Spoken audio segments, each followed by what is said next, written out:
Hey everybody, this is Preston Poulter with Pocket Jacks Comics, and today I wanted to talk about the Venom Annual. I picked this one up on my latest comic book show. Just seemed interesting. So it introduces a new villainess right here on the cover and promises in the annual to tell her origin story. So we meet a new alien princess, Lady Hellbender. That's what I thought her name. Yeah, Lady Hellbender. She has one of the most important assets of any comic book villainess. She got some tiggle bitties. And I can't tell you how important that is. If you want a character to have longevity, backstory is far less important. Massive heaving bosoms, so check. Or should I say check. Because I didn't mean to favor one over the other, but both quite nice. She is a very human-seeming alien. Why she looks like a human, who knows? So, I get tired of that. You remember back in Star Blazers, when I was a kid growing up, like we were fighting the Gamelons? Why did the Gamelons look like us, just painted blue? I don't know. I mean, look, these are comics, these are animation, you can draw anything you want. Why do they have to look like us? I guess so you can give them boobs, who knows? But anyway, so Lady Hellbender collects monsters from all over the universe and puts them in her planet on Sefknat. Hold on, I would hate to screw up her name here. So let me go. All right, where's this woman's origin? The Monster Queen of Seknarf 9. So that's hard for me to say without laughing. Because it just all right. So she is the Monster Queen of Seknarf 9, and so she's here to get Eddie Brock. Because the alien she kind of doesn't regard as being all that important. She's like, oh yeah, that alien, they're a dime a dozen. They're abusive, they're manipulative, and that's kind of the overtone that we start here. And so what question does this story ask? This story asks whether the symbiote should be recognized as kind of one individual or as a pair. And she regards them as a pair because she knows, oh, that's an alien, that's a human. The alien is a symbiote. It's got, okay, fine, get rid of evil monster alien because the human interests me because of how, his rugged will or whatever. And it's got a lot of those very sexual overtones from, like, from a long time ago. There we go. Like I was reminded of a lot of Captain Kirk. Whenever he would meet new alien women, there would always be this romantic thing, and thank goodness alien. Now, it made sense in Star Trek why all the aliens they ran into were humans, because you can't just design a costume for an entirely non-human thing. You have to take human actors and make them look alien. So, okay, we put horns on it now. But again, it's a comic book. You can draw anything.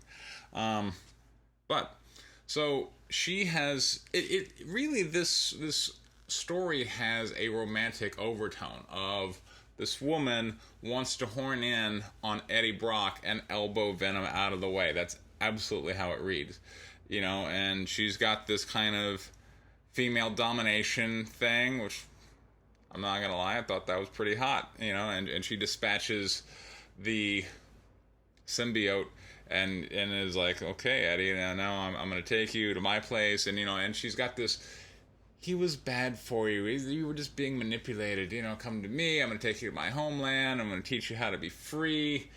And, kind of free under my control. But, degrees of freedom. Compared to where you were, it's better. And, of course, we know, because of the title, we can't really split up the symbiote and Eddie Brock. So, we know by the end of the issue, sure enough, they have to be back together, and they are. And now, if we have kind of the villainess going, well, I will apprehend them again. But now she doesn't regard them as split anymore. Now she regards them as one individual. Okay, because they're kind of sacrificing for each other. And I think she was mostly impressed at how the alien, which she was regarded as these savage species which never particularly, as a parasite as opposed to a symbiote. And, the parasite only cares for its host beyond the level that it can't find a new one to jump to, kind of thing. But here the symbiote seems to be being portrayed in this sympathetic kind of way. And as a unified entity, Venom is now apparently concerned with justice. He doesn't want to kill innocent people, which is news to me. I'm like, all right, you know, I haven't been keeping up with Venom, but I'm like, really? Okay, well, that seems a bit weird, given the origin story of Venom. I mean, as, you know, a villain, but I guess we're making him into a hero now, and he can't be divided. He's in love with the other half of himself, so literally we got the better half. You can kind of look at this story like a marriage. It has some cool battle scenes. I really like this page here where she's fighting, and we have the big position with all the little panels showing kind of all the little minor fight moves. I thought, like, damn, I want to use that for White Lily, because that's always one of the problems is you've got, you know, like the big swooping action in the air, and then you want to show kind of like the minor hand controls. I'm like, well, if I would have read this one before I did my latest issue of White Lily, things might have been different, but too late now. Hope you like it. I've been getting good reviews on that one. But overall, I found the story enjoyable. It promises right on the cover to tell the origin of Lady Hellbender. And so after we get, you know, kind of her line of, oh, I'll get you Venom next time, Gadget, whatever, we go to what is presumably an origin story. It's totally not. It's just, hey, you know, that woman we just introduced who's the monster queen of Seknaf 9, who captures monsters and brings them home. Guess what? She's the monster queen of Seknaf 9 who captures monsters and bring them home. We really learn nothing particularly new about the character. We see some of the other aliens from her world, and she brings home an alien, and it's kind of a gladiatorial thing. You know, she brings home monsters and they fight, and she makes money on the VIG.